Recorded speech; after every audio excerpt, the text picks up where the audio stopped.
একে স্কুলে রাইখা বাসায় এসে কোনো কাজ করতে মন চায় না, তারপর করতে হবে কি করার। মেয়ে আইসা রান্না করব, কি রান্না করব এই জন্য টেনশনে পড়ে গেলাম। এরপরে চলে গেলাম বাজারে, বাজার থেকে আমার সবচেয়ে পছন্দের বাইং মাছ নিয়ে আসলাম। কাইটা ধুয়ে আগে জীবনের প্রথম অবশ্যই আমি রান্না করতেছি বাইং মাছ। জানি না মেয়ে খাবে কি না, আমি সবসময় আমার মেয়ের নিয়ে একটা ট্রমার মধ্যে থাকি।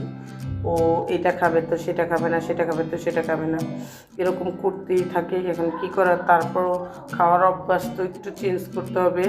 ওই জন্য ট্রাই করি প্রতিদিনই ওর পছন্দের মতো একটু একটু, ওর পছন্দ না হইলেও রান্না করি যাতে ও খায় বাধ্যতামূলক। কিন্তু আমার মেয়েটা এত এত ইয়া যে ওর পছন্দ না হলে না খায় থাকবে, তারপর ওই খাবারটা খাইতে চায় না।